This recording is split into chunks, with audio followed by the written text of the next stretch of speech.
Good afternoon, and welcome back to Arizona Trauma Institute's day of webinars.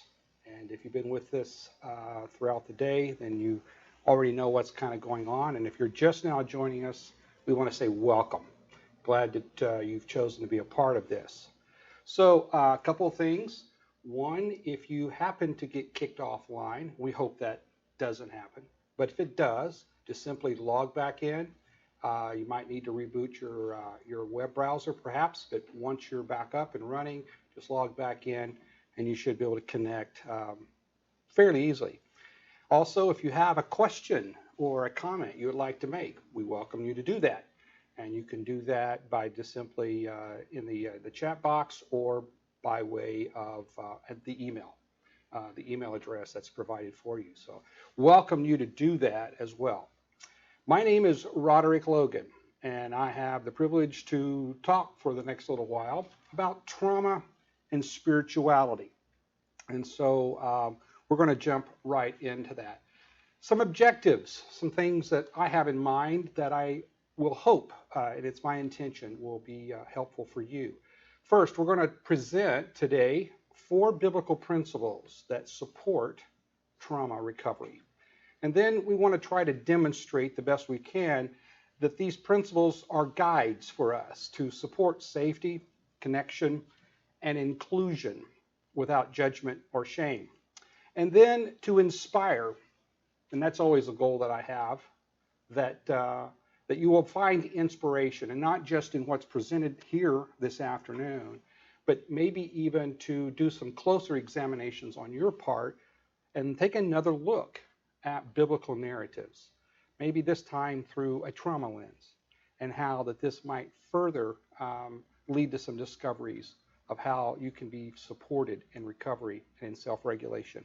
And then finally, the objective to challenge both caregivers and care receivers alike to not be afraid, to not be fearful, but to appreciate the power that you possess, a power through love and self-control. So it might feel for some that this is kind of an awkward thing, talking about psychology or behavioral health and spirituality. But in fact, psychology and religion have a long history together. 100 years ago, you were probably just as likely to find the study of psychology in the university in the religious department as you would maybe in liberal arts or the sciences. William James, some people refer to him as the father of psychology, held to a hypothesis of pragmatism that he saw that derived from the efficacy of religion. In other words, when an individual believes in God and practices that faith, and those practices are in fact helping them to recover and heal, then religion, he said, is the proper choice for that individual. Hegel wrote in his book, The Phenomenology of Spirit, that religion was a major source of wisdom for overcoming inferiorities and for navigating through the various stages of human development. We're going to have a look today at some of those stages of human development and what insights we might gain from some historical figures like Apostle Paul, King David, and some others.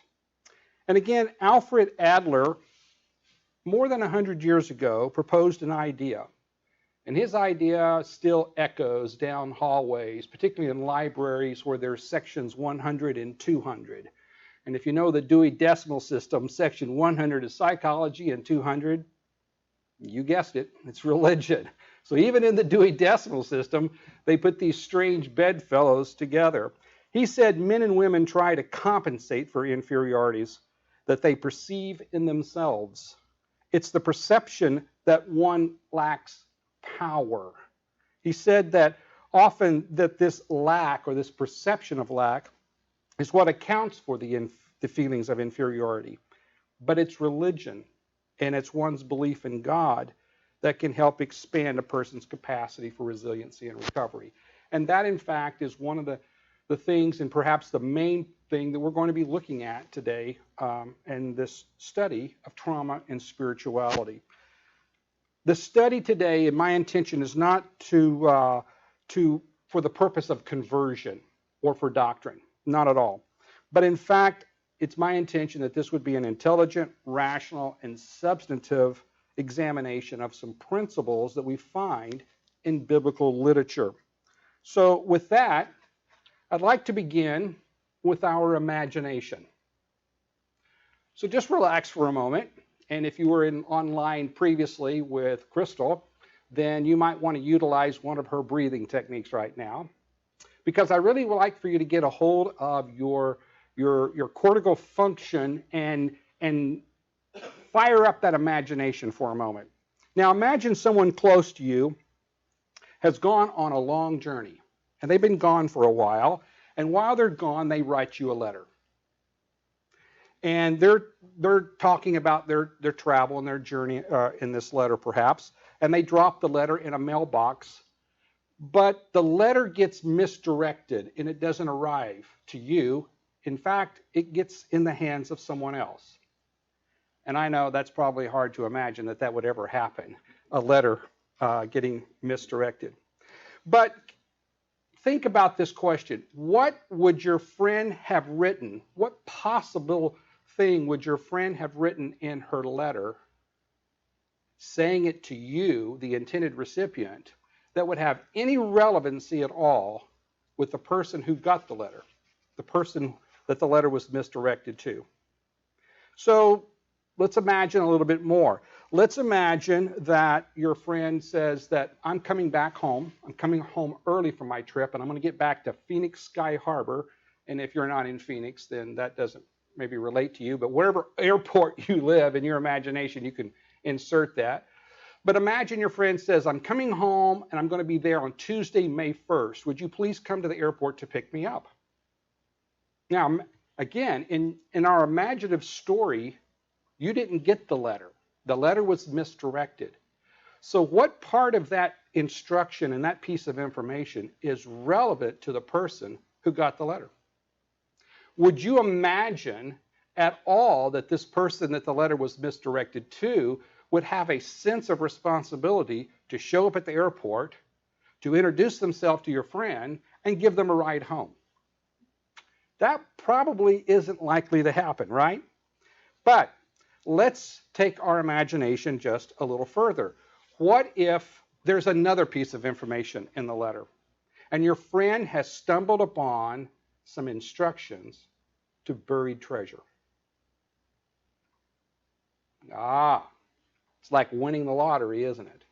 And so the question now is, they have these instructions on where the buried treasure is, and in fact, your friend has not only discovered the directions to the treasure, but your friend has found out that this buried treasure is so sizable, so enormous, there is plenty to go around.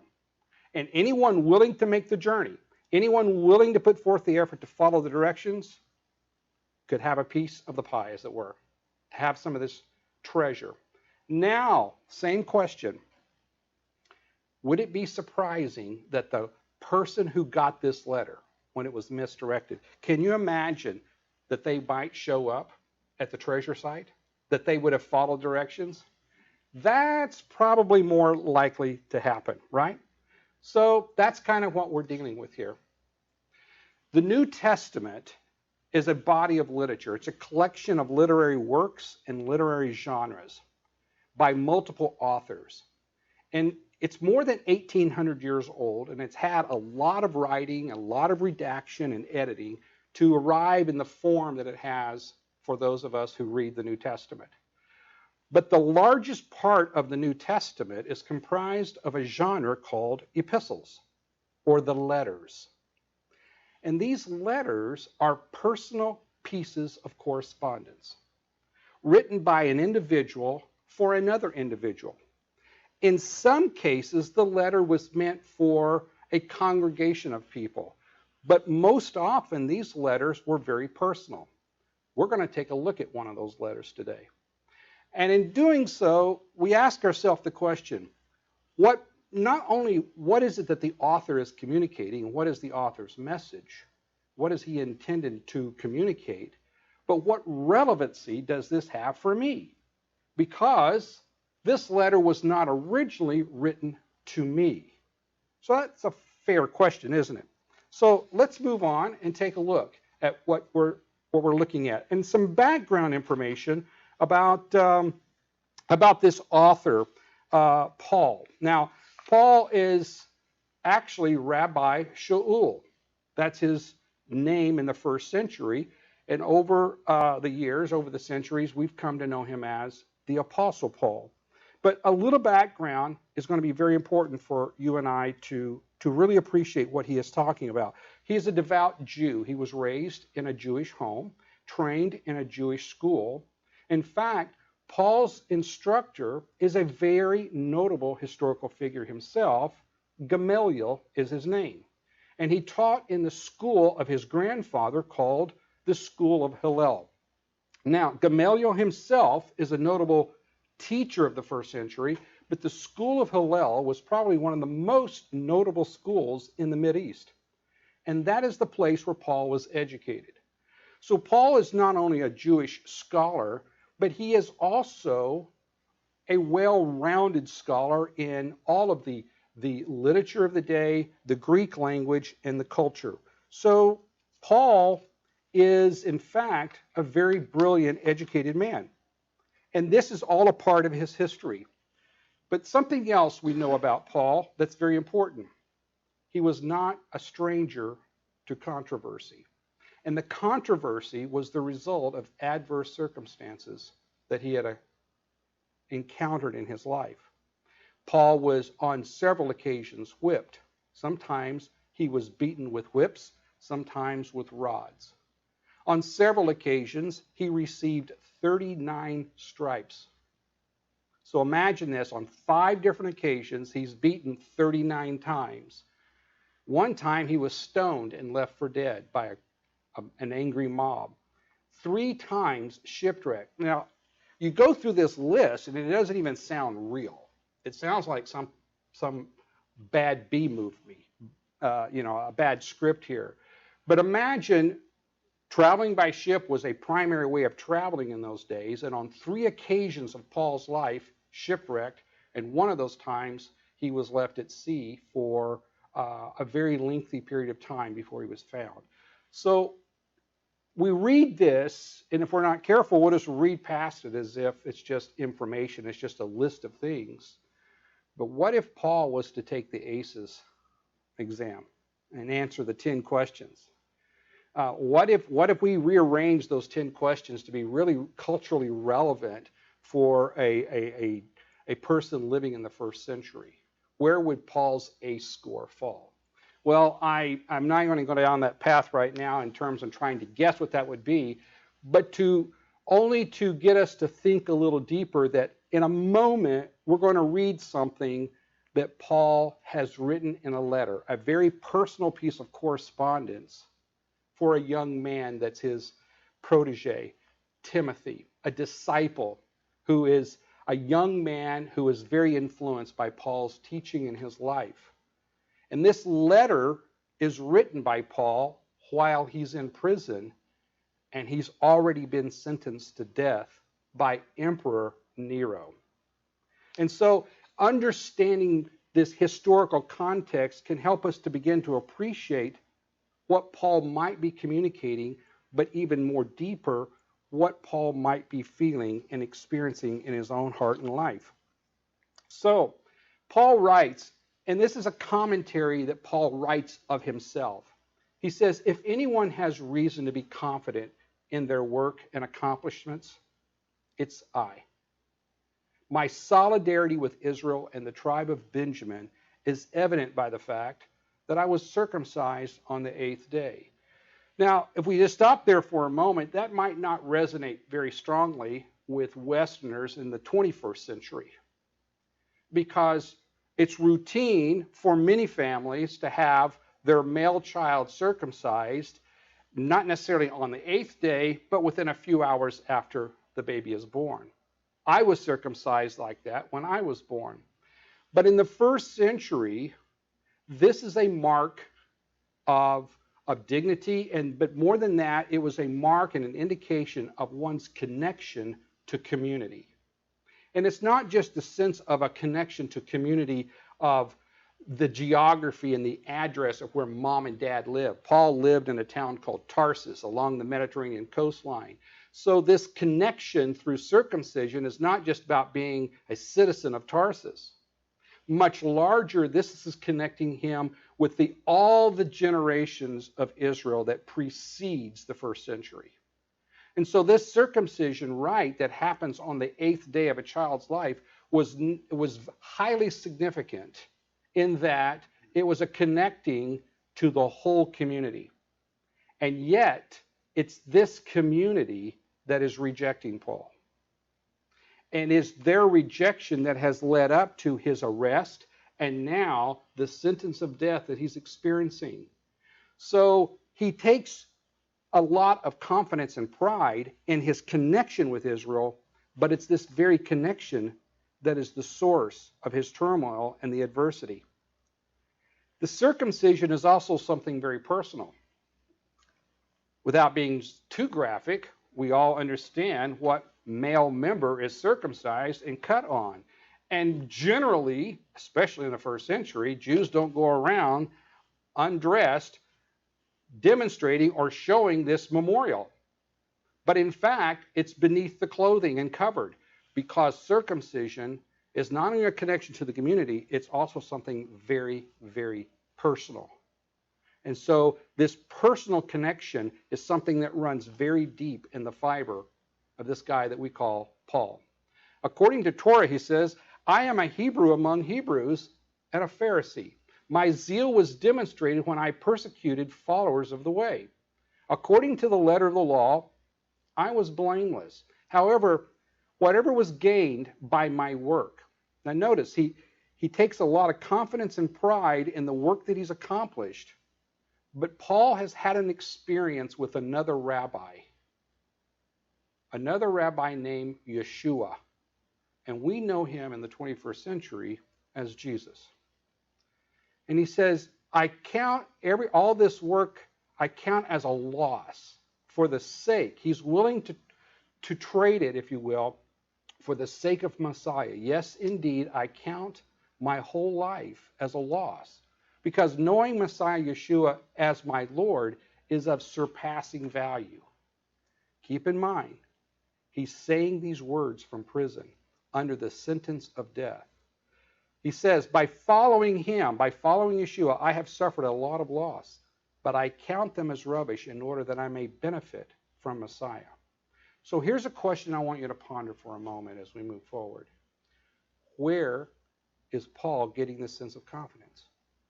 This sense of power, this sense of hope, even though he is in prison, even though he's been rejected by a community that he dearly loves and is deeply connected to. And now, in a few days, he is going to die. Where does this power and this love and this confidence come from? For in Messiah, he says, there is a justice that does not come from being stringent about the letter of the law, but that which comes through faith in Messiah. This is the righteousness from God. By trusting him, I get to know him and the power that comes from his resurrection. His sufferings and his death and his resurrection gives me hope for resurrection as I suffer and as I die. So, if we look beneath the surface now, and that's what happens when you dig for treasure, you begin to look deeper than where you're looking at in the surface. What is it that's below the surface for Paul? Paul's life, his history, and his writings are in fact the ideal place to start a conversation on trauma and spirituality. Paul is considered by a lot of Christians to be the model of spirituality. But by Jews, he's considered to be a traitor to the community. It's an interesting conflict and conversation that still goes on. So here's the point of taking a quick look at Paul's personal life. It's not about resolving the conflicts, but it's about understanding what is beneath the conflict. What is it that that Paul is drawing from? What is the treasure that he has, that he's pulling from, that's helping him to recover, to be resilient, and to be regulated? That's the interest that we have and the focus that we've got here. So, sometimes life can make us feel like we're in a deep, dark jungle. And we wonder, is there any way out of here? And so Paul is showing us that there is a way if we have the willingness to do this. Spiritual support for trauma recovery is the first and foremost of the benefits that we receive from our relationship with God and with his word. So, adversity, though, we already know this. Adversity is not the end of the story, right? So as we begin to look at Paul's life and we see the adversity that he's encountered, it's our intention to see whether or not this treasure that he speaks about is really worth digging for. So let's jump right in and look at one of these letters. Again, Paul wrote a couple of letters to this young man named Timothy. And so we're going to look at a single verse from the second letter that he wrote, again, from prison. And I'm going to read a few verses before we get to the pivotal one in order to give us a sense of context. Paul writes, I thank God whom I serve, as did my ancestors, with a clear conscience. As I remember you constantly in my prayers night and day. As I remember your tears, I long to see you that I may be filled with joy. Allow me to pause here for a moment. It's so easy for us in the 21st century when we read this text to get the idea that Paul's writing to me or to you or to us en masse. But we need to understand and be reminded that Paul is writing a very personal letter to a single individual. And more than 1,800 years later, we get a chance to read the same letter. But I want us to appreciate the personal connection, the empathy that Paul is making, despite his circumstances, the empathy that he's making with Timothy. He says, as I remember your tears, I long to see you, that I may be filled with joy. I am reminded of your sincere faith, a faith that dwelt first in your grandmother Lois and your mother Eunice, and now I'm sure dwells in you. For this reason, I remind you to fan into flame the gift of God which is in you through the laying on of hands. For God gave us a spirit, not of fear, but of power and love and self-control. And that is the point that I want to focus on. And God gave us a spirit, not of fear. That's the antecedent, if you will, to Paul's message to Timothy. There is a spirit that God has given to us, but it's not of fear. Rather, in contrast, it's of power, love, and a sound mind, as one translation says, or self-control, as it says here. Now, I don't have it on the screen, but I just listen carefully to these next couple verses that follow this verse 7.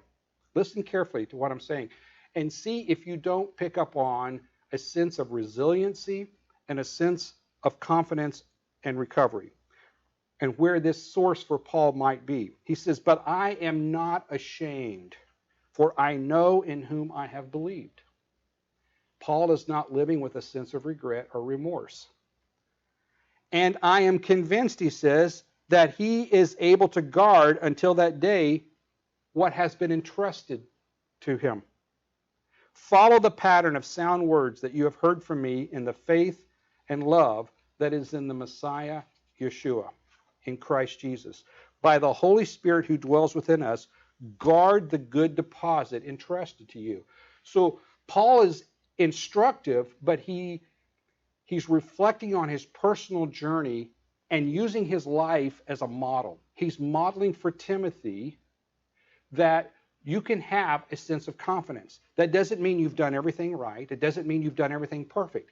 Paul has not done everything perfect.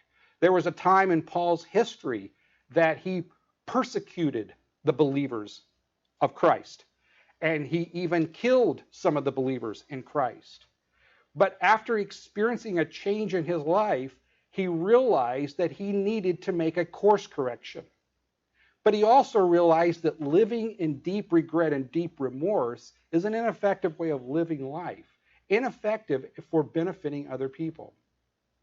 And so Paul taps into a treasure, and it's that treasure that he reveals to Timothy, if you will, like a dying testament. And what does he say again? God has not given us a spirit of fear, but of power, love, and a sound mind or self-control. Now, as we look now at this text, I've shown it to you here in 3 English translations because that's exactly what we have to do. Paul didn't speak English and he didn't write in English. And so the text over the last 1,800 years has evolved to us. So we start with the English, we back up to the Greek, but eventually we have to connect ourselves with the Hebrew because Paul is Jewish. And although he writes in Greek because that was the language of the first century, he has the mindset and the worldview of a Jew. And there's a big difference between Greek ideas and Hebrew ideas. And I believe that that's where the real treasure is. So we're going to do a little digging as we move from English to Greek to Hebrew. But I promise you this will not be a seminary class. We'll try to make this as light and palatable as possible here. But have you ever had the feeling that life is a lot like an excruciating journey? Do you sometimes feel like that you are a road warrior? And do you feel that your journey has just been really, really super difficult? Have there been times that you feel like the heels of your feet, metaphorically speaking, of course, that your heels are blistered from walking on hot coals or maybe on other people's eggshells? Have you found that to have joy is a struggle? If any of those questions are relevant, then you might want to join with me on this journey and dig a little deeper, because that's exactly what Paul is feeling like. His journey has been one of joy, but it's also been one of enormous struggle. So, again, the word no is hard to hear, isn't it? And it can be a triggering word. But when God says no here, he's saying, no, I didn't give you a spirit of fearfulness or a spirit of timidity. So he's wanting to create that context that, yes, there are some wonderful things I've given to you, but I need you to appreciate what I have not given to you. I am not the author of the fear. I am not the one who is taunting you. That's not what I do. So, the typical word that we think of in Greek for fear is phobos. And it's from the word phobos that we get phobia. And that might be a word that we're a little bit more familiar with. So, some examples. Agoraphobia, right? Fear of open spaces. You know anyone like that? How about claustrophobia? We might more readily identify, some of us, or know someone who suffers from claustrophobia, the fear of closed-in spaces, right? Cynophobia. Now, notice that's C-Y-N, not S-I-N.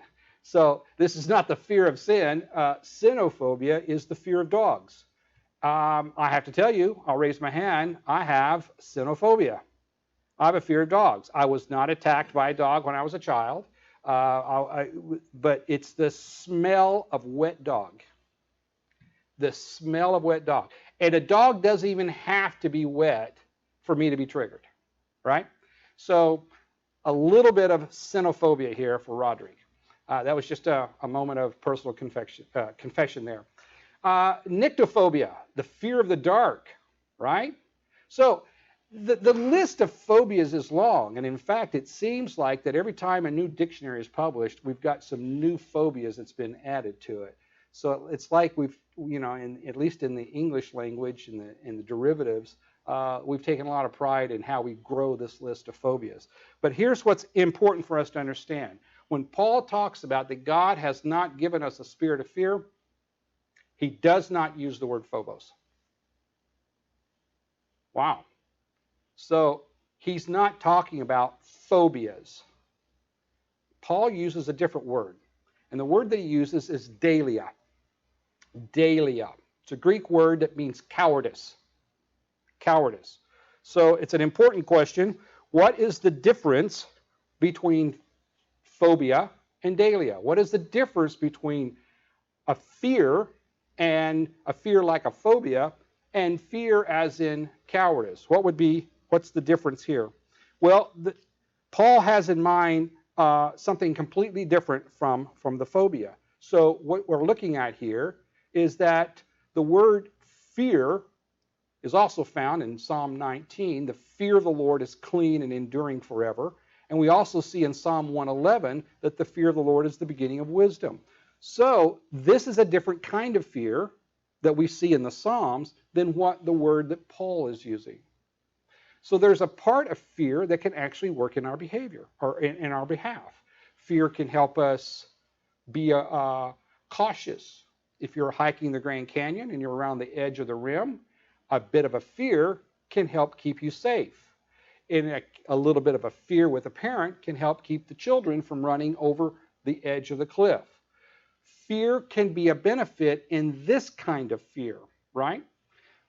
But Paul is not identifying the kind of fear that has a positive effect. He's identifying the kind of fear that has a different effect. This is not the kind of fear that can influence us for positive choices, but again, a different kind of fear. Cowardice is shrinking from circumstances because we don't believe, we don't understand, and we don't feel that another person is present to support us. Think about that. This is not the regular kind of fear. This is not a phobia. This is cowardice. This is a sense of an overwhelming feeling because I no longer believe I'm supported. What does that sound like? Does that not sound like trauma? Does that not sound like an individual who is suffering from attachment trauma? Because in their young life, instead of having someone to care for them, to support them, to guide them, they were neglected. Perhaps they were abused. This is not resourced from God. This has happened from somewhere else. And so Paul is sitting in prison, communicating this message to young Timothy. Again, Paul is under not just the threat of death, he has the sentence of death. And the friends that were close to him have abandoned him. He's not supported. And he's beginning to feel a sense of detachment, not attachment. But somehow Paul is able to draw upon some treasure in his letter, this very personal letter to Timothy. And he communicates to Timothy that it's important that before you recognize that God has given you power, love, and self-control, that there's a bigger voice that we need to deal with. And that bigger voice is, I'm alone. I'm abandoned. No one believes in me. No one understands me. Nobody gets me.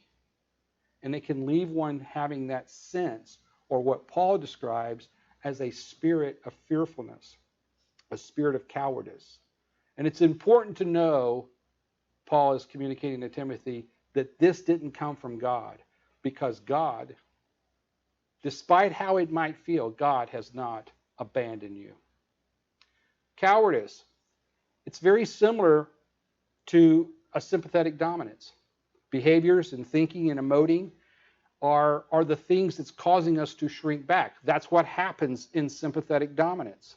We mitigate, we adapt, and part of that mitigation is detaching or pulling away because we have the belief, I am bad and everyone else is mean.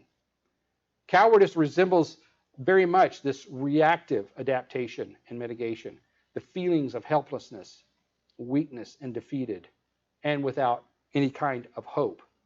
That's the kind of fear that Paul is identifying. Now, Paul connects this story also with someone that he's very familiar with, King David. And again, this is a narrative that we find in the Old Testament about a young man, David, And David is mostly known for being a very beloved king of Israel. He's known for killing a giant, so he's a war hero, if you will.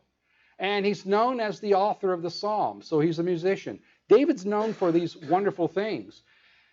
And of course, we know David for something else, don't we? We know David and we remember him for his adultery with Bathsheba, right? And all of that narrative. But there's actually another part of David's story that we might not be as familiar with, and maybe for good reason. So if we go back for the moment in David's life, we recall the time when, using a sling and a smooth stone, he takes out a giant. And for a long period of time, maybe several weeks or months, this giant had been threatening Israel and had kept the whole armies of Israel at bay, and they were unable to advance and to have victory. And along comes this boy, David, and he does battle with the giant, and he wins. It's the classic story of the underdog defeating the big, horrible giant, right? Well, in the days that followed, this little boy, David, is venerated throughout all of Israel as a hero. Now, he's not the king. The guy who is king of Israel is called Saul, King Saul. And he becomes very jealous of the favor that David is experiencing in the aftermath of killing the giant. And Saul is so filled with jealousy and a rage, he puts out a contract to have David killed. And so now David is being pursued by his own king, by his own people. Almost the kind of situation that we find Paul in hundreds of years later, as he's sitting in a Roman prison awaiting a Roman execution, and yet feeling abandoned by his family and his connection with his people, Israel. So David is feeling very disconnected. He's being pursued with great energy. So the story goes on that David finds himself running away and hiding. And where do you think the Bible tells us that David hides? He goes to the Philistine camp. Now, the enemy of Israel are the Philistines at that time, and this giant that he slew, the guy named Goliath, his hometown, his home village, is the village of Gath. So of all places for David to run and hide, he goes and hides in the village of the town of the giant who he just recently killed. He's found by the citizens of Gath. They seize him and they bring them before the king of Philistia, and David is filled with great fear. You know what he does? The Bible tells us that David pretended insanity, and he allowed the spittle, the Bible says, to run down his beard, and he began to gnaw on the wood and on the door frames of where he was held. David was full of fear. And David took these words, and he said, and David took these words to heart and was much afraid. He changed his behavior before them and pretended to be insane in their hands, and he made marks on the door of the gate and let his spittle run down his beard. And it was said of him, behold, you see, the man is mad. So the question is, did David do this intentionally, or is he reacting to this fearfulness that's taken hold of him? Well, David writes about his own experience in the Psalms. He self-discloses, if you will, and he talks about himself. And this is how he describes that situation. My heart is in anguish within me. The terrors of death have fallen upon me. Fear and trembling come upon me, and horror overwhelms me. When I am afraid, I put my trust in you, for you have delivered my soul from death. Yes, my feet from falling, that I may walk before God in the light of life. So how is it that in one moment David is a hero, a giant of a man, if you will, even though physically he was small in stature? How is it that in one moment he goes from being a conquering, triumphant hero to the next moment a man who's pretending insanity and inside he is overcome with a spirit of cowardice. David is an example for you and I of how vulnerable we are, and that even though we've had moments of strength, we have these moments of weaknesses, but it's also the other way. In these moments where we feel weak and overcome, yet we can be strong. Again, the spirit of fearfulness is a lot like sympathetic dominance. Look at these words from Leviticus. The sound of a driven leaf shall put them to flight, and they shall flee as one flees from the sword. And they shall fall when none pursues. Think about this. They're falling down and running, but no one is pursuing them. They stumble over one another as if to escape the sword, though no one pursues. One of the things we discover in our study of the neurology of trauma and understanding sympathetic dominance, one of the discoveries that we make is that it does not require a big event. I may be walking through the desert and enjoying a wonderful day and stumble upon what I perceive to be a snake. It may actually only be a stick that looks very much like a snake, but it doesn't require it to actually be the snake before I'm triggered, before my heart rate begins to race and my lungs dilate and the saliva in my mouth dries up and I have muscle tension and inflammation and I'm acting and my behavior is coming from that state of sympathetic dominance. It doesn't require the real thing in order to be triggered. I'm as if, as it reads here in Leviticus, running away as if someone is pursuing me, when in fact, no one's chasing me at all. I am overcome by a great fear. But the thing we want to remind ourselves is that this cowardice or this spirit of fearfulness that we might have from time to time has not come from God. Now, accompanying this word, given. The Greek word for given is didomai, and it means to give of one's own will with a good intention. And so notice that it's presented in this text in the negative. God has not given out of his good will. God has not intended, and not intended what? A spirit of fear for you and I. Now, a little technicality here, if you'll bear with me for a moment, a little linguistic technicality. This word didomai appears in the text in the aorist tense.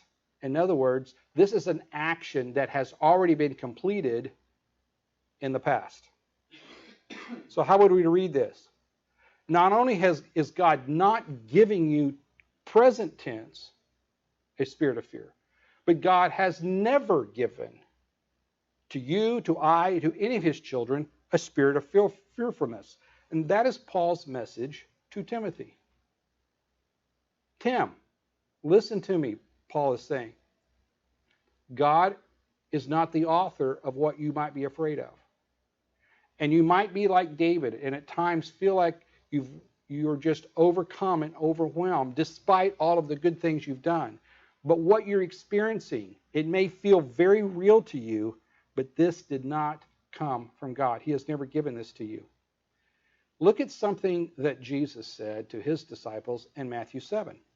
He said, which of you, if his son asked him for bread, instead of giving him a loaf of bread, would give him a stone? Or if he asked for a fish, you give him a serpent? If you then, who are less than perfect, know how to give good gifts to your children, how much more will your Father who is in heaven give good things to you who ask of him? And the optimal phrase here in that verse is, how much more? Now, think about it. Those of you who are online and here in the room who are parents and you have children, perhaps you have grandchildren. If your grandchild came up to you or your child came up to you and asked for a cookie, would you give them a scorpion? Absolutely not. You may not be perfect in a lot of things, but you're not going to give your child a scorpion instead of a cookie. Parents don't do that. Loving, caring parents don't do that. the statement is made by comparing. How much more? Because this is a statement about the goodness of God and his love for you and what he has provided. So, we sometimes can feel like that in the midst of our sympathetic dominance, because we don't have access to our cortical connections, we feel like that everyone and everything is against me. And it's hard to make distinctions in that state of being between not only what is real and what is fantasy, but it's hard to distinguish between who is trying to hurt us and who is trying to help us.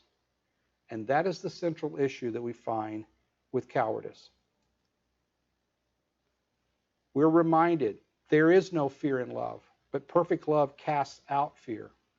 For fear has to do with punishment, and whoever fears has not been perfected in love. Now, we read those words. And for some people who look to the Bible, to the Word of God as a source of authoritative counsel, this is an important verse for us.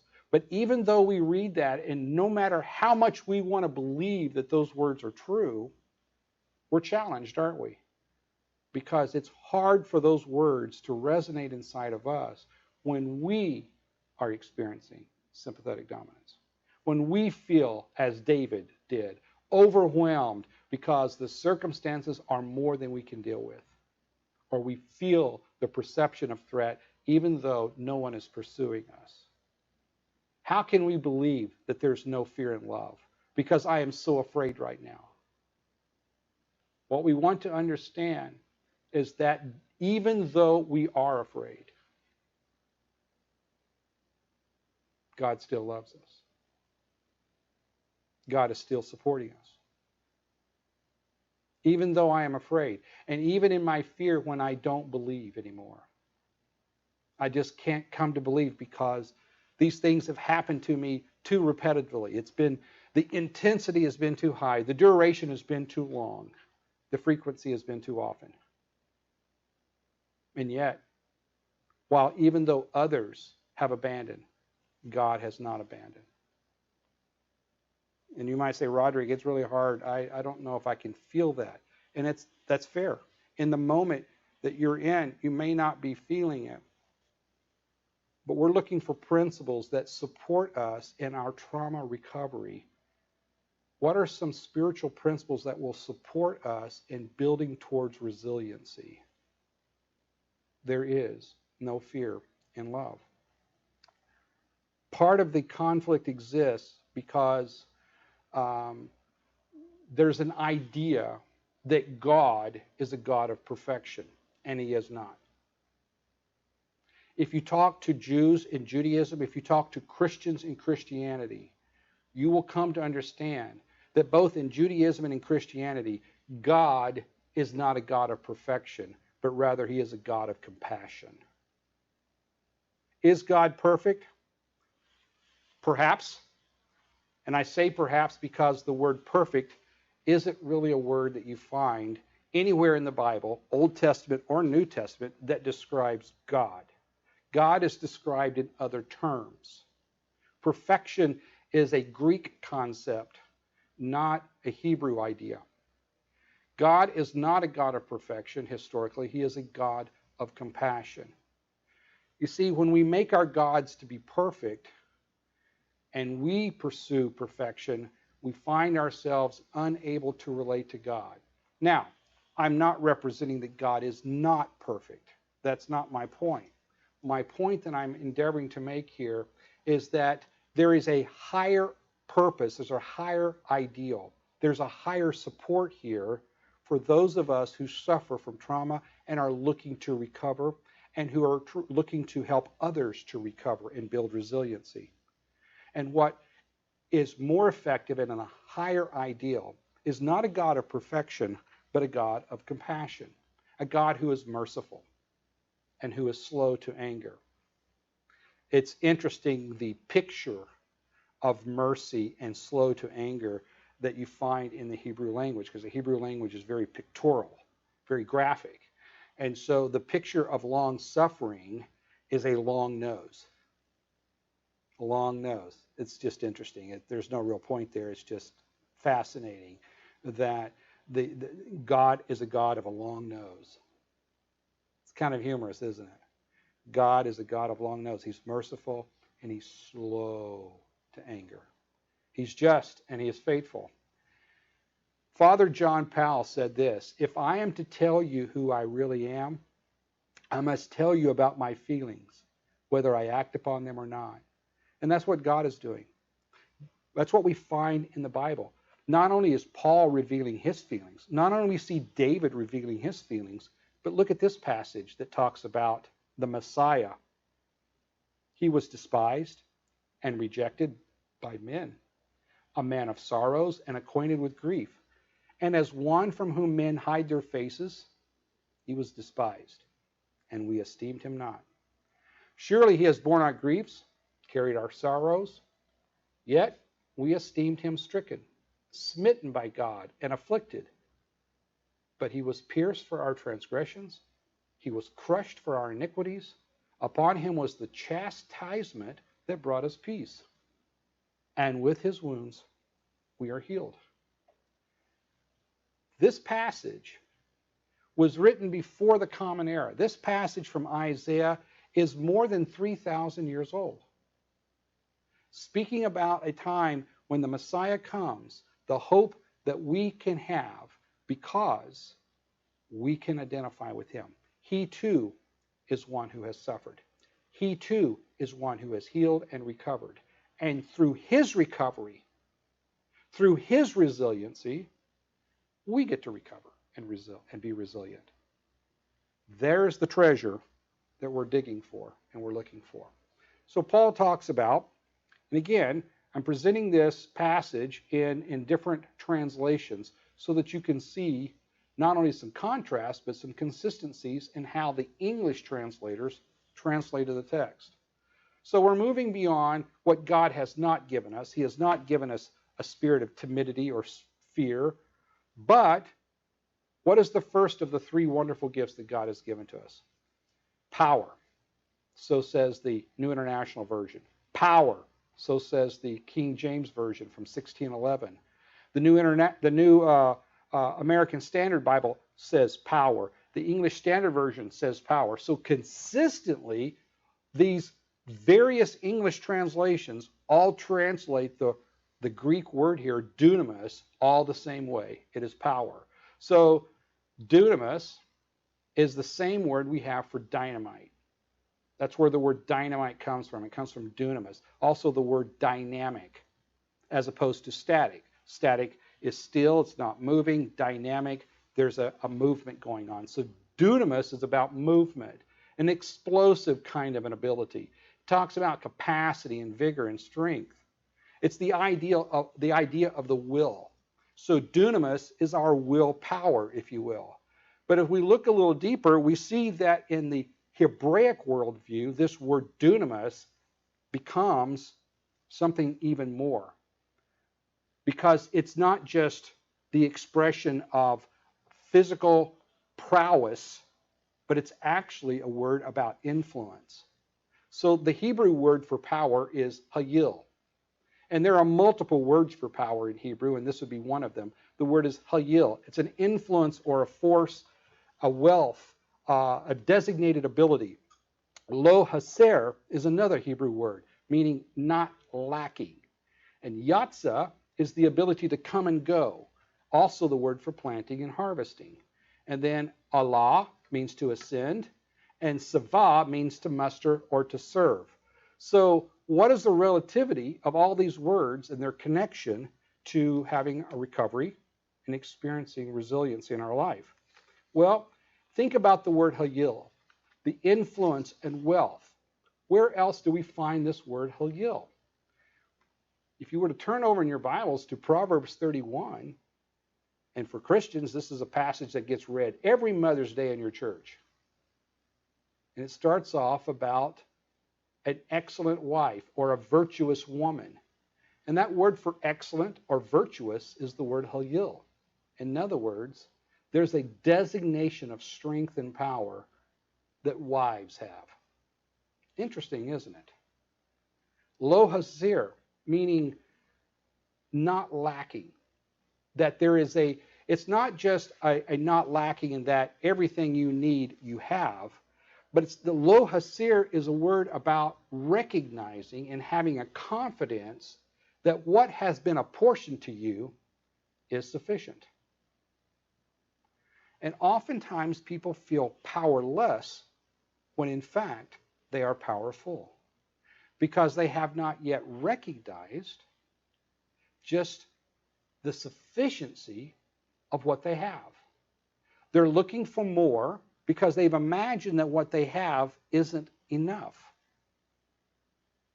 This might be the reason why some people find themselves getting in debt over their heads, because they have not realized how much they can do with the finances that they do have.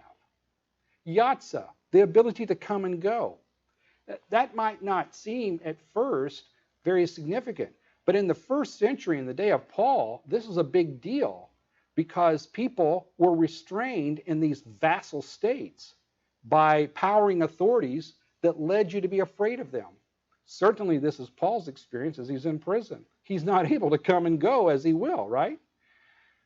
The power that we have to come and to go, to have movement. Think about this. Life exists when we're able to move.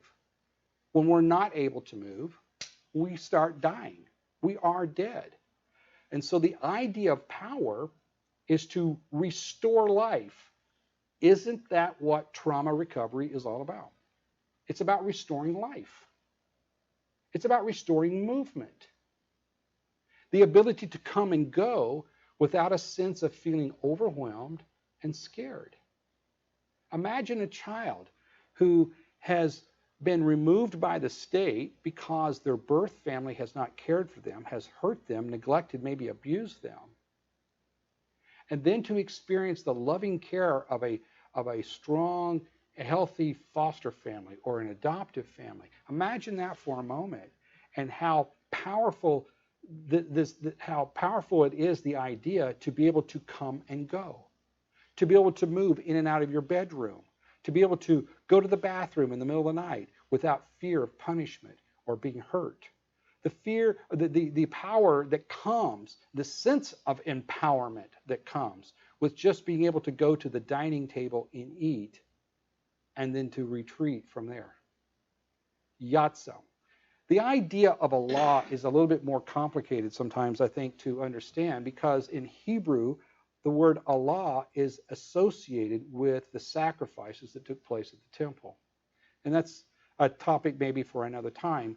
But the relevancy of this word Allah, because it's connected to the idea of worship and sacrifice, which was for the purpose of removing guilt from a person's life. The sacrifices that were being made at the temple was a sin sacrifice. It was to remove the sin of guilt or the guilt from sin. And so this power that we have, this Allah, the ability to ascend, to heal, is about forgiving ourselves. Now think about this. These are not typical words that we see that are used in a Western culture to define power. These words that we normally find have to do with maybe wealth, maybe with education, and maybe with some other matters. But think about these concepts from a Hebraic mindset that Paul held to as he's writing his letter to Timothy. And God has given you the gift, Timothy. First of all, he's given you the gift of power. You have the ability to have influence. You have the ability to find sufficiency in what you have. The power isn't in getting more, as in consumerism. The power is recognizing and developing a confidence in what has already been provided for you, what you already have. The ability to come and to go, to have movement in your life. And then this power, even when you've blown it and when you've done wrong, even when you've made a wrong turn, even when you are in sympathetic dominance and your behavior hurt someone, offended someone, you can recover from that because you have the power to forgive. You can forgive those who have hurt you, but you can forgive yourself for having hurt someone else. And that's an enormous power because it helps us to heal from things like shame and guilt. Isn't that interesting? And then the ability to serve. Sava, the ability to muster my strength, to muster my energy, and to then provide that as a service for others. So we see in ancient literature a progression here of how healing and recovery takes place. Because when someone is unable to effectively function in a community, they were asked to step aside, to camp, as it were, outside the village. But then, after a time, we want them to move back into the village. So it's progressive. And so the first stage of that progression is, I show up. No other requirement, just start showing up. And then the next step, after you become comfortable and you feel safe to show up with the village folk, then you start participating with the village. And you allow them to serve you. Stage 3 of this progression is I participate with others in the serving. So I've moved from being an objective observer to being served, to being blessed by others, to now I'm participating in the blessing and the serving of others. But the progression is not finished. We have yet another step, and that is the step where I assume responsibility to lead in the community. And the idea is that a person who has gone the distance in that progression is the least likely to experience failure and falling off the wagon.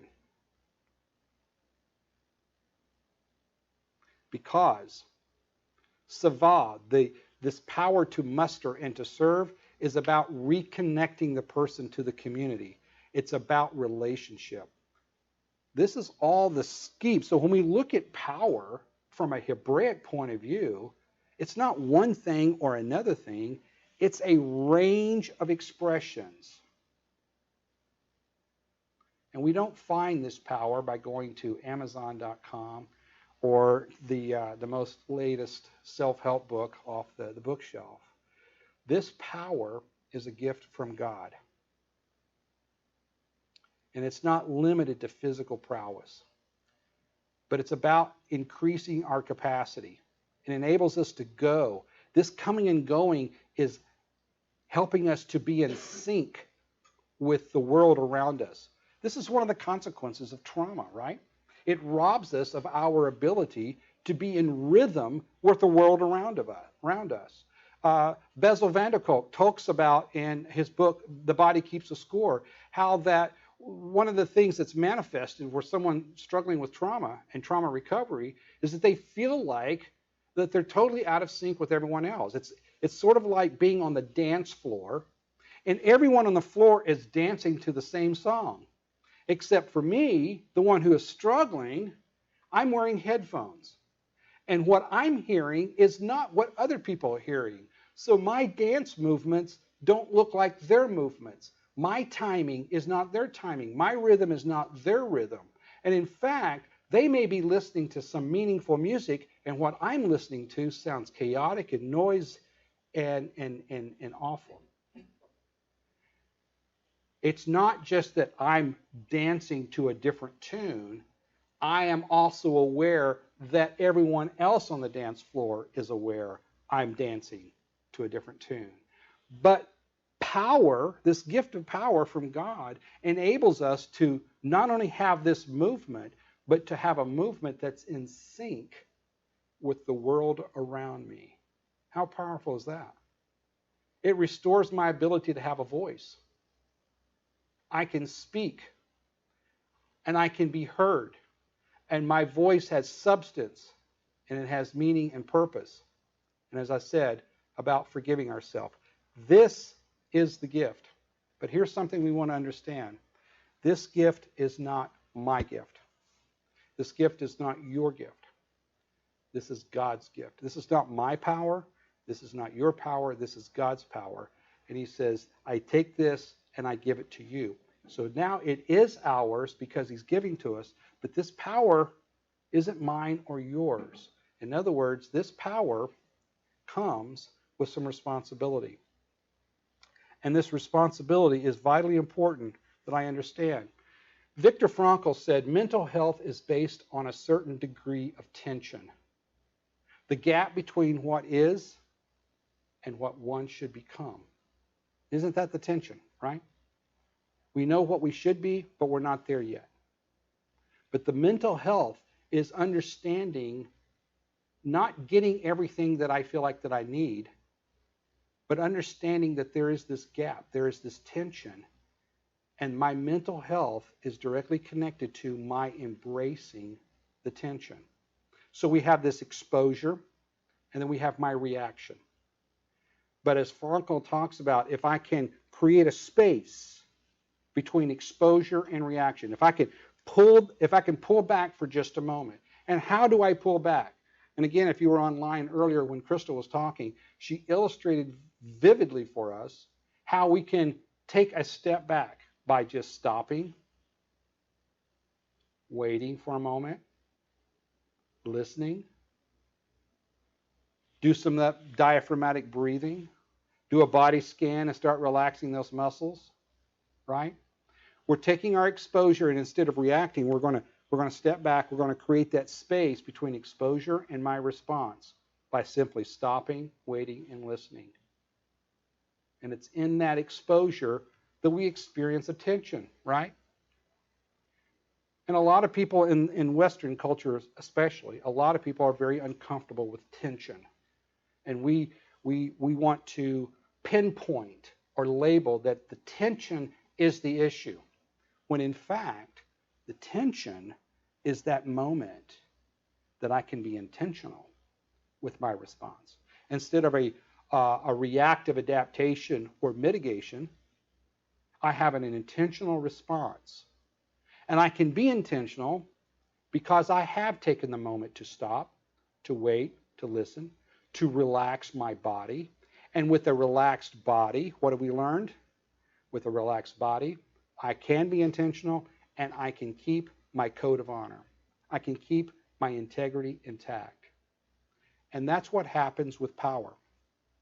Because this power that God has given to us can work against us when we start using the power as if it's our own. But this power, this gift of power that God has given to us comes with a moral code, with a code of honor. And it's not mine or yours. This is God's code of honor. So this power that we have enables us to create this space between exposure and response. But it also empowers us to take hold of the tension, to respect the tension, this gap that Viktor Frankl talks about, this gap between of who I know I should be and where I should be in my growth and development, but also recognizing that I'm not there. There's a tension. But to not be afraid of that, to not overreact to that, but to appreciate the tension in that exposure, and with a relaxed body, I can move forward with intentionality and keeping my integrity intact. Dr. Skip Moen is my academic mentor from my PhD program. And he himself is a graduate of Oxford and an expert in Greek. And he says this about the word power, dunamis. Power does not replace fear. Power overcomes fear. The best lesson I can learn from my own fears is that I am weak. And that is the purpose of fear. Not to paralyze me, but to emphasize my inability. Why would God want me to emphasize, or why would God want to emphasize my inability? Why would God want to point out my inabilities? Because wherever I feel like I am strong, and I am not, I am actually foolish and vulnerable. But if I take the moment to recognize the purpose of fear, fear has a purpose to not paralyze me, to not overwhelm me, and to give me a spirit of cowardice, but in fact to inform me. My fear can inform me that there are places in my life I have inabilities. In other words, as I am able to locate and identify my inabilities, I see my opportunities to trust. Now, again, if you're a parent or a grandparent, this might sound kind of familiar. Have you ever had a 2-year-old that you were caring for, and your 2-year-old said to you, I'll do it myself. I'll do it myself. As in, you're walking out of the house and you're crossing the street to go to the park. I do it myself. And you know that they can't do it themselves. They might need to be picked up and walked or carried across the street, or at best, or at the most, you might need to hold their hand as you walk across the street, because doing it themselves isn't safe. And they think they have the ability when in fact they don't have the ability. And so what is required here is for the child to discover that in their inability, they have an opportunity to trust. And that is Paul's major point that he's making to Timothy, that Timothy, from my own life, I have learned that I have certain strengths, but I've also learned there are places in my life I am not strong. And even when I have been strong, like David, I have had a flip of the switch. I went from being very courageous to being very filled with fear and overcome with a sense of cowardice. I've experienced that in my life, Paul says. So, he says, this fear has a positive value. It identifies where I am not strong and where my inabilities are, where I'm not yet grown, I'm not yet developed. And here is where I have a trust. And this can support us in our trauma recovery, because people come into our lives, people are brought into our lives who can be a caregiver. We're encouraged, those of us who are professional and paraprofessional caregivers, to not work isolated, but to be connected with other caregivers. Again, Crystal referenced this in the previous session, how that it's important that we reach out and we develop a network, because there are times, even though we are skilled and we have strengths and we have education and knowledge and experience, there are times we stray. There are times we get off target, and we need someone to hold us accountable. We need someone in whom we trust and who loves us, that we can reach out to and connect to. As it were, sometimes I find I'm a little child and I can't cross the street on my own. And I need to hold someone's hand. And I need to be able to trust the hand that I'm holding. And I want to trust that hand. And I need that hand to love me. And that is Paul's message about Dunamis. God did not give you the spirit of fearfulness that's overwhelming you right now. That didn't come from him. But what is coming from him is Dunamis, this power that's not about the physical strength. It's not about the mighty army. It is about all of the things that you have innately in you that you've not been recognizing. So one of the key differences, and this was the question we posed earlier, what is the difference between phobia and dahlia? What is the difference between fear, a common fear, if you will, and this particular fear that we're calling cowardice? If I have a phobia, I'm afraid of something in the environment. I'm afraid of some specific thing, like open spaces or closed-in spaces or a dog or darkness or something like that. But cowardice is a fear that I'm not cared for and I'm not supported. Or it's a fear of the one who's trying to support me and love me, and I don't recognize them. Another way of looking at this, the difference between a phobia and a dahlia is this. Phobia may be the fear of being in the water. Dahlia is the fear of the person who's trying to help you not drown. See the difference? This is what Oswald Chambers said. Out of the wreck, I rise. Pretty succinct, isn't it? Think about that. Have you ever felt like your life was a wreck? Perhaps someone you're caring for, they believe their life is a wreck. But out of the wreck, I can rise. Like the mythical phoenix, right? We can arise because of what has been provided for us. There is one who loves us, and there is one in whom we can trust, God, and those that God brings into our life. So if you've been a part of a 12-step program or some other recovery program, this may sound very familiar to you. That even though our anxiety is real, it's not accurate, right? That's the whole idea. My anxieties may feel very, very real to me, but as I dig deeper, I can discover, they're not accurate. So the acronym for this, for fear, is false evidence appearing real. And perhaps you've heard that before. But I would like to propose another acronym for you to begin perhaps appropriating, and perhaps you'll find this supportive for you.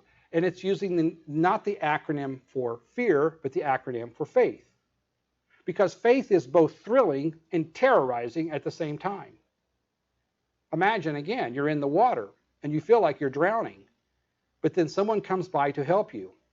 And it might at times feel like that the one who's trying to help me, as thrilling as that is also terrifying. So the acronym I would propose for faith, forward as I trust him. Forward as I trust him. Isaiah says it this way, fear not, for I have redeemed you. I have called you by name. You are mine. When you pass through the waters, I will be with you. And through the rivers, they shall not overwhelm you. And when you walk through the fire, you will not be burned, and the flame will not consume you. Does it feel like the flames will consume you when you're in the heat of the moment? Absolutely. Does it feel like that when you're in the waters and they're raging, that you're going to drown and be overwhelmed? Absolutely. But here is the support that we get from spiritual principles. However it might feel, God has not abandoned you. However terrorizing it may feel to you, God has not purposed, willed for you to die in the waters, to die in the flames, to be consumed. God has not abandoned you. God still believes in you, even though you might not believe in him. He believes in you, and he offers you the gift of power. Again, a cautionary word here. This power operates only on his code of honor. It is not to be misappropriated. Let's look at the word love. This is an exciting word. And again, all the translators translates the word agape for love. All right? But when we look at a Greek worldview, we see that Greek is all about zooming in because it's a very specific language. It's an analytical language. Greek endeavors to describe the world in terms as it is. It views reality as organized bits or pixels, as I like to say. I'm a camera buff, so I'm acquainted with pixels and when images are pixelating, right? And so when we zoom in and we get what looks like initially a loss of clarity because we're looking at a minutia, the very close-up. This is what analysis is all about. It's about breaking things down into small pieces. And the world tends to be viewed as the sum of the parts. That's kind of how the Greek world thinks. So consequently, there are 4 major words in the Greek language for love. Philia, a love for brothers and friends. And we're probably familiar with that from the word Philadelphia, the city of brotherly love. All right. And if you've lived in Philadelphia, as I have, you wonder how long ago that's been since it was true. But not to put any shame or judgment on Philadelphia as a city, but Philadelphia, like Phoenix and other places, are not necessarily known for their love of the brothers and the friends. But anyway, I digress. Forgive me. Philia is a word that's specific to the love of brothers and friends. Storge is a specific word in Greek for the love of family and children. Now, we might not be so familiar with the word storge, but there is a couple times in the New Testament that the word astorge appears, meaning heartless or without affection. And it's talked about that in certain time frames that the general population of humanity will become known more for their heartlessness than for their heartfulness. Storge. Eros, also a word where we get the word erotica. And sometimes eros is defined as sexual love, but in fact, that's not true. Because eros has been misdefined as sexual love, it becomes then a problem in some theologies that sexuality is a sin. And the expression of sexuality is a sin. But in fact, in Greek, the word eros does not mean sexual love, but rather the love for things. And so the issue comes with things like pornography, where individuals are reduced from their human level, their humanity, to the level of objects. So eros is the love for things, and erotica is about treating other people as if they are things. Interesting, isn't it? And then finally, the word agape. And agape is the newest of all of the words in the Greek language because it is not historically found in classical literature. But it's a more modern word invented a couple centuries before the Common Era. Agape means love from God and love for God. Agape. So that's kind of the Greek idea of love. But as we move forward, let's see what we can discover there, because in a Hebrew world, that kind of specificity does not exist. Love is much more encompassing in a Hebrew world. The same word we would use in Hebrew to describe our love for ice cream is the same word we would use to describe our love for a newborn infant, or for a partner, a mate, a spouse, or for a grandparent, or the love for the sunrise or the sunset. Same word. So Karen Purvis from The Connected Child said, there is nothing more sacred than the changing of a poopy diaper. And that encapsulates, believe it or not, what love is all about. Because in the Hebrew world, love, before it appears as a noun, always appears first as a verb. In fact, the primary root word for love in Hebrew is a verb, not a noun. In other words, at the very elementary level in Hebrew, love is not a person, a place, or a thing to be possessed.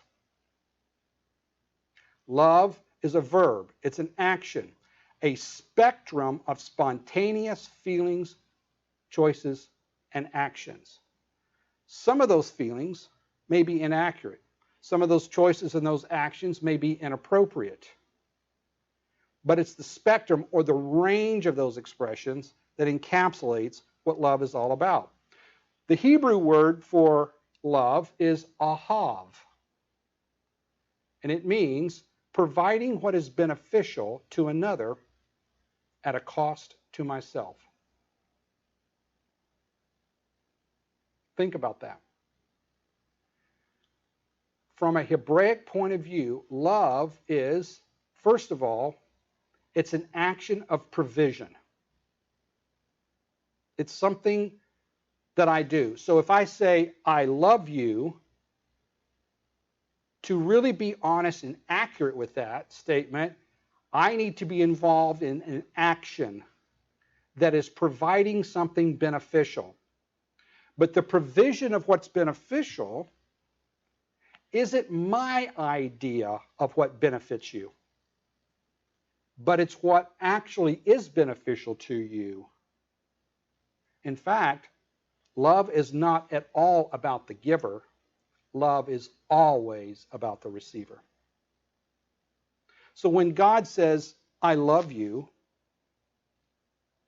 God is not talking about himself. He's talking about you and I, the receiver. And when we are compelled to teach our children to love God, it is then about God. Our love for God is about him, but God's love for us is about us. It's about the receiver. Again, this is about providing what is beneficial, and it doesn't matter how small or how large the provision. It always has a cost factor. Love is not cheap. And at times, depending on the context, depending on circumstances, depending on the need of the other person who's going to be the receiver of this love, the cost can be tremendous.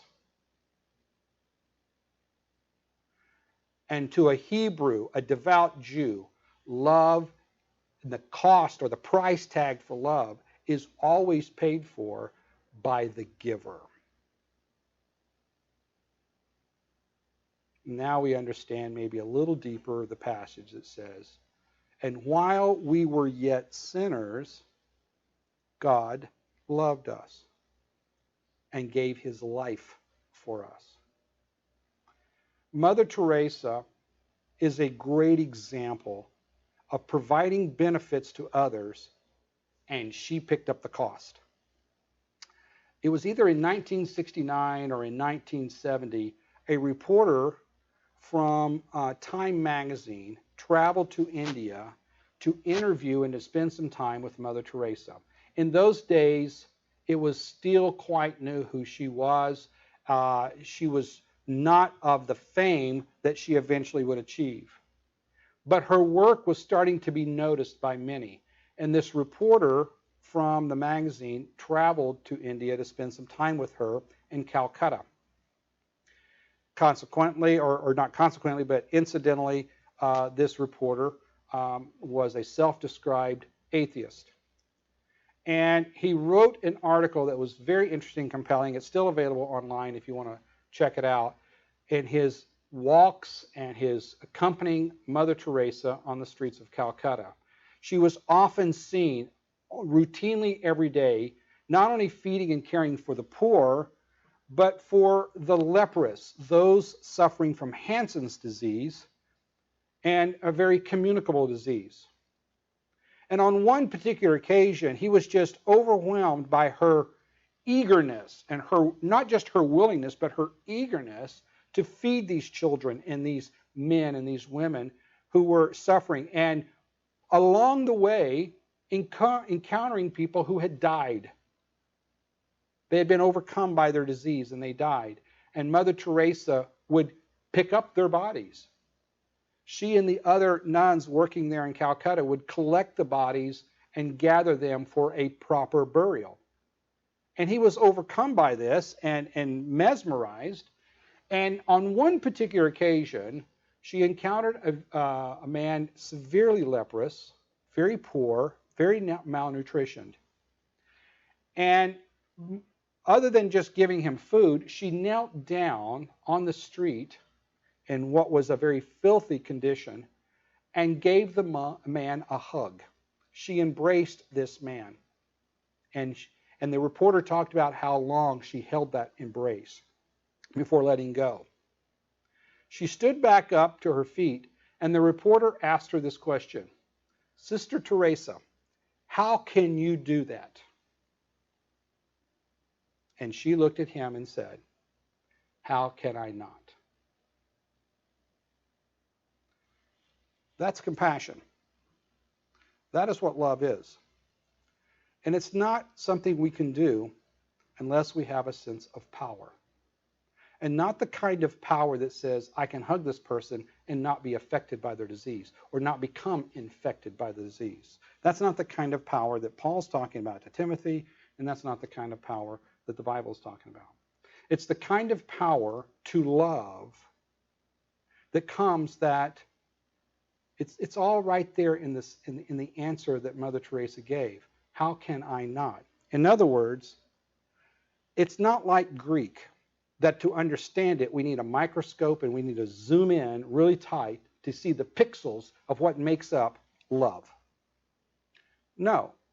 How do we know love from a Hebraic worldview? Zoom out. Zoom way out. And just watch humanity at work. Compassionate humanity at work. You want to see love? Go visit Calcutta. You want to see love? You don't have to go to Calcutta. Go visit a foster home, an adoptive home. Go visit a group home. Go visit some place that's caring for children from hard places. Go be a fly on the wall in a therapist room that's working with someone struggling to recover through and work through PTSD. Watch humanity interacting with humanity, and you will see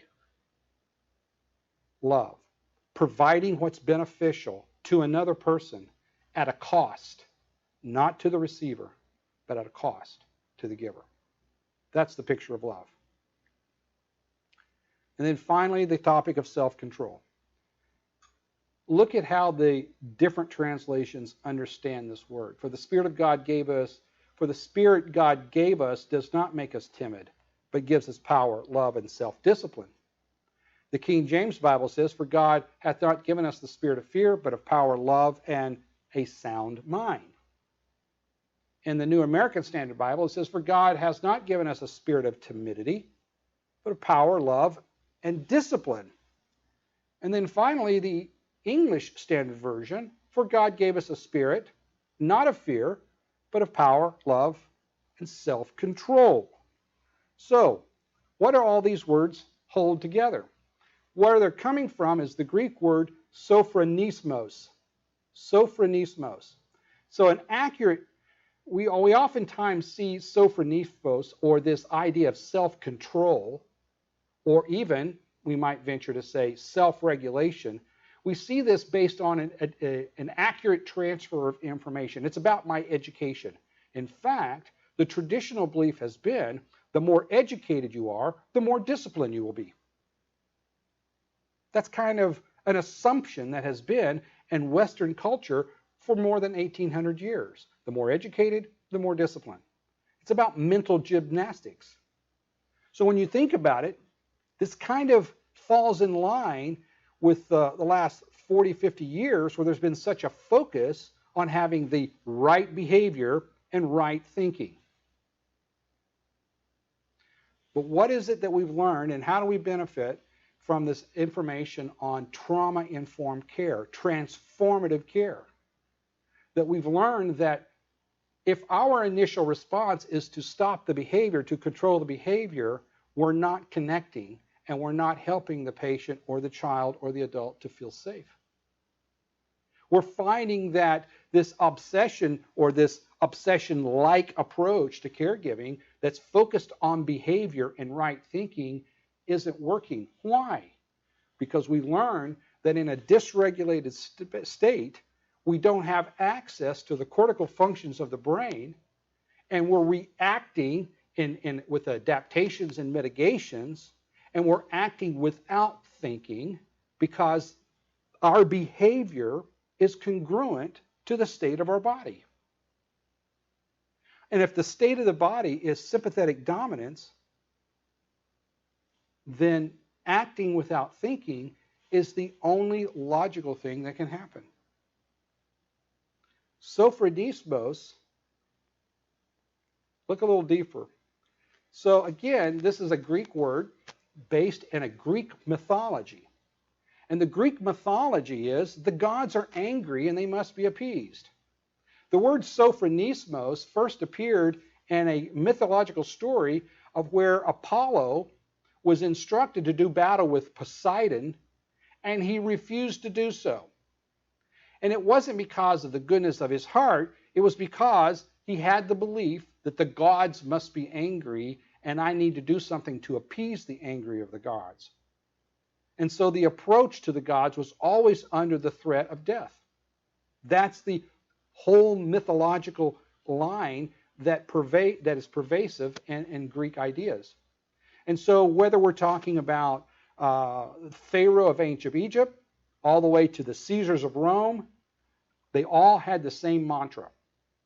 The king, the rulers, the Caesars, the pharaohs, they all had the same mantra. I alone hold the power to life and death. When Israel was in bondage to the Egyptians, this was the mantra of the Pharaoh of that day. Only he could will who would be alive or dead, who would live and who would die. And what do we see at the end of their exodus and the 10 plagues? We see that only God holds the power to life and death. What is the mantra in the first century of the Caesars? It was actually inscribed on the throne that Caesar sat on in Rome. I alone, Caesar alone, holds the power to life and death. And what do we see in the crucifixion of Jesus and 3 days later his resurrection? This same thing is repeated. Only God holds the power to life and death. Everything else outside of God that lays claim to holding the power to life and death takes us back to the former acronym of fear. False evidence appearing real. But when we migrate to the new acronym for faith, forward as I trust him, and him being God, because the one who truly holds the power of life and death is not threatening you with death. Now think about it. The only one who could possibly threaten you with death is God, and he's not doing that. The only one who could hold over your head the fear is God, and he's not doing that because God is not angry, and he's not looking to you and I to appease his anger. He's reaching out his hand and saying, you can trust me, and I can lead you. In the Greek world, only the winners can stand and be recognized. You know who the winners are, right? That's the ones who have the bronze, the silver, and the gold. They get to stand on the stage. They're the winners. Everybody else is relegated to what philosophers call Plato's cave. So, we talked about this space a moment ago, right? Between the exposure and our reaction. And we're able to pull back and create this space between our stimulus or the exposure so that we can become responsive instead of reactive. In this space is this tension, this gap of development, and where we can be intentional that Frankl talks about, Viktor Frankl. So look at it this way. We understand that when in the Bible that it says, and there was this conversation between Moses and God, and Moses really wanted to see God, and God says, no, I can't show myself to you because no man can see God and live. And yet it's God's desire that we enjoy his presence and that we experience his gifts. So what does God do? God self-restrains. Think about this. God restrains himself. He restrains enough of himself so that we can experience his presence and not die. And so God, if you will, steps back, and instead of revealing all of himself, he only reveals a portion or a screened or a veiled portion of himself. And he creates this space, right? And the space that God creates is called the secular. This secular is experienced in things like the earth. So have you had the experience of being up early in the morning for a sunrise or watching a sunset? Have you stood at the shoreline of an ocean or maybe in the depth of a forest and you felt perhaps more spiritual there than in other places? Because you were experiencing this space that God had created. This place along the beach, in the forest, at the sunrise or the sunset. This space that God creates, that where we get to experience a veiled expression of God. Because if we saw God without a veil, we would die. And so we experience in the secular, in this earth experience, that God's not angry. And in fact, God is very approachable. We can go there and pray, or we can just go there and stand and not pray. And either way, we get to experience a presence that God has created for us. So what we see here is a picture of God restraining himself. May I put this another way? God is self-regulating. That's something we've maybe not thought about, because we sometimes think about self-regulation as something we do when we are dysregulated. But actually, we want to self-regulate so that we don't dysregulate.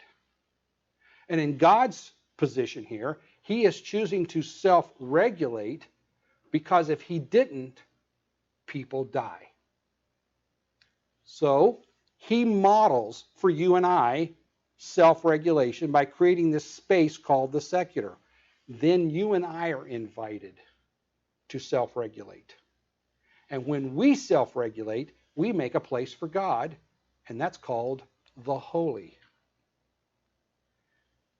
When we work 6 days and then we keep the Sabbath holy, that requires an intentionality on our part. That requires that we self-regulate to not do creative work on the Sabbath.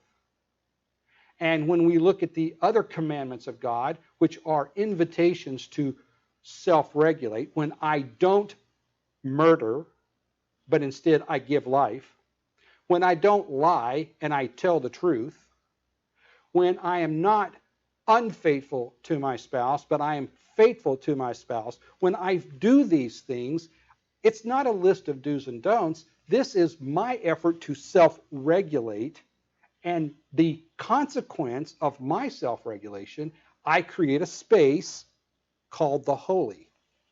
So God's space that he's creating through his self-regulation is the secular. The space that I'm creating, that you're creating when we self-regulate, is the holy. Now imagine the secular and the holy intersecting. It's the intersection of the secular and the holy where we experience mutual respect, mutual love. And all of a sudden, we get to experience God and humanity coming together. We need safety. And at times, we need connection. God is not angry and he's approachable. My need for safety and connection is met when the secular and the holy intersect. And it's in that intersection that I discover God is not angry with me, and I can approach him and experience his gifts. Here's another interesting thing about sophronismos. It's a word with a two-part construction. And the first part of the word is sus, which is the word for sound. And phrin, which is defined as understanding, but literally phrin in Greek is the diaphragm.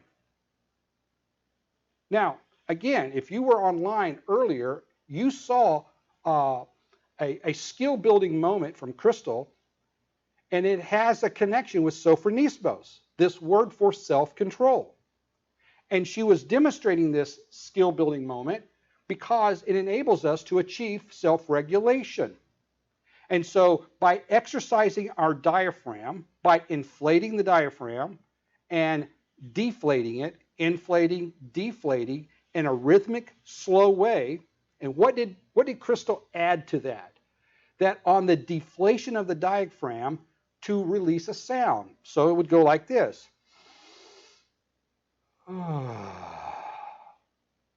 And she talked about how we could bring that sound from a high pitch, which would be up here in the lung area, to a low pitch, which was down here in the diaphragm. So she was demonstrating the intersection, this working together of the diaphragm and sound. Diaphragm and sound. And that is the word in Greek, sophronismos, that Paul uses to tell us about the gift of self-control. That self-control or self-regulation is figuratively and mentally and emotionally an activity that we can do. In other words, steady breathing is connected with our self-control. So it can be said accurately that Paul is saying to Timothy. Now imagine again, I want to help you make this connection, that Paul is in prison under the sentence of death. This is like his last will and testament, and he is talking to Timothy, his dying words, and among that he is telling Timothy, your breathing has a lot to do with your self-regulation. And if you can self-regulate, you will create this space called the holy, because God is already out here self-regulating, creating the secular.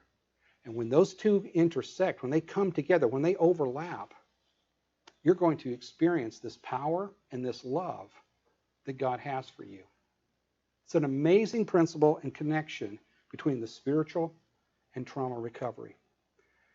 The spirit of self-control at work in us pulls back the curtain that's limiting our capacities, revealing to us right behavior, correct moral discernment, and when we need it, chastisement. So, let's pause here for a moment. In fact, let me back up here. Let's pause here for a moment and see if we have any comments or questions. Okay.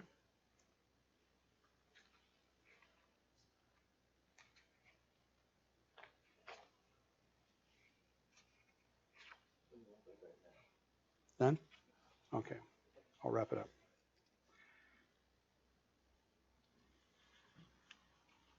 Dr. Gentry says in Forward-Facing Trauma Therapy, the biology of the stress response, our attitude about life, and our behavior towards others are inextricably linked.